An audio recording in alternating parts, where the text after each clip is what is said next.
Right గా details చూద్దాం. Telangana cabinet కీలక నిర్ణయాలు తీసుకుంది. సీఎం రేవంత్ రెడ్డి అధ్యక్షతన జరిగిన మంత్రివర్గ భేటీలో 5 ఆర్డినెన్స్లకు ఆమోదం తెలిపారు. రైతు భరోసాపై కేబినెట్ లో కీలకంగా చర్చించారు. సంక్రాంతి నుంచి రైతు భరోసా అమలు చేయాలని సీఎం రేవంత్ రెడ్డి ఆదేశించారు. ఆర్ఓఆర్ చట్టం పైన సుదీర్ఘంగా కేబినెట్ లో చర్చించారు.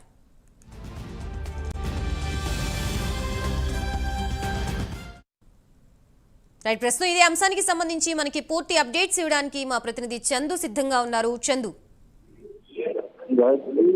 అసెంబ్లీలో కేబినెట్ సమావేశం అయితే ముగిసింది. కానీ సమావేశం ముగిసిన తర్వాత మళ్ళీ మంత్రులతో సీఎం రేవంత్ రెడ్డి ప్రత్యేకంగా సమావేశం అయ్యారు. అందులో ప్రధానంగా పొలిటికల్ రాజకీయ అంశాలపై చర్చిస్తున్నట్లు కూడా మనకు తెలుస్తుంది. ముఖ్యంగా ఈ కేబినెట్ కమిటీలో అయితే కొన్ని నిర్ణయాలు అయితే జరిగాయి. ముఖ్యంగా పంచాయతీ రాజ్ చట్ట సవరణ ఆర్డినెన్స్ తీసుకొస్తున్నారు. దీంట్లో భాగంగా గతంలో ఇద్దరి కంటే ఎక్కువ పిల్లలు ఉంటే మాత్రం పోటీకి అనర్హత ఉండేది స్థానిక సంస్థల్లో.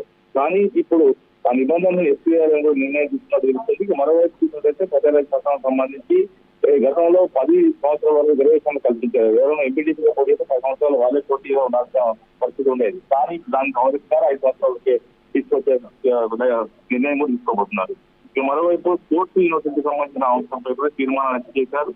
మరోవైపు తెలంగాణ జీతాలు పెన్షన్ చెల్లింపులు, అందులో ఉన్నటువంటి అనర్హతలు తొలగింపు వంటి అంశాలపై కూడా ఆర్డీఎస్ వస్తున్నారు. ఎందుకంటే పిచ్చన్లకు సంబంధించి పెద్ద ఎత్తున అనర్హులు పిచ్చన్లు పొందుతున్నారని ప్రభుత్వం భావిస్తున్న క్రమంలో ఖచ్చితంగా అలాంటి అనర్హులు తొలగించాలని ప్రభుత్వం భావిస్తుంది. దీనికి సంబంధించినటువంటి ఆర్డినెన్స్ తీసుకొస్తున్నారు. మరో తెలంగాణ పురపాలక సంఘాల ఆర్డినెన్స్ తీసుకొస్తున్నారు. ఇందులో ప్రధానంగా చూసినట్లయితే కొన్ని 53 గ్రామ పంచాయతీలను మున్సిపాలిటీలో విలీనం చేయాలనుకుంటారు. ముఖ్యంగా గ్రేటర్ హైదరాబాద్ ఏదైతే అవతారం లోపల ఉన్నటువంటి పంచాయతీలు ఉన్నాయో వాటిని ఇన్ఫార్మ్ చేస్తున్నారు. ఈ సంబంధించినటువంటి ఆర్డినెన్స్ కూడా అమలు తెలుస్తుంది. మరోవైపు మహానగర పాలకకు సంబంధించి జీఎస్టీకి సంబంధించినటువంటి ఆర్డినెన్స్ కూడా అమలు చేశారు. మరో తెలంగాణ వస్తువులు మరియు సేవల పన్ను సవరణ ఆర్డినెన్స్ కూడా తీసుకొచ్చినట్టు తెలుస్తుంది. మరోవైపు చూసినట్లయితే రైతు భరోసా సంబంధించి గత కొంతకాలంగా బీఆర్ఎస్ పార్టీ ఇటు ఆరోపణలు కూడా చేస్తామని గతంలో రైతు బంధును గత బీఆర్ఎస్ పదిహేను కాలంలో ఇచ్చారు. కానీ ఈ ప్రభుత్వం వచ్చిన తర్వాత హామీ నెరవేర్చలేదని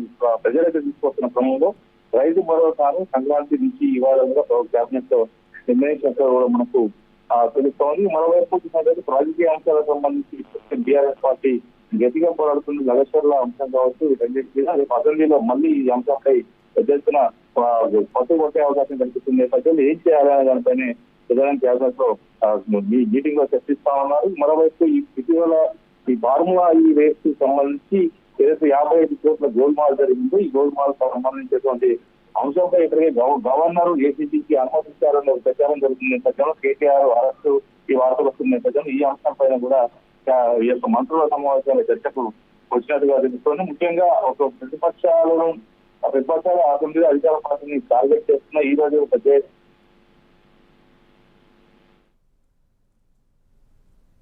రైట్, థ్యాంక్ యూ చందు. అమరావతిలో నిర్మాణాల్ని వేగంగా పూర్తి చేస్తామని మంత్రి నారాయణ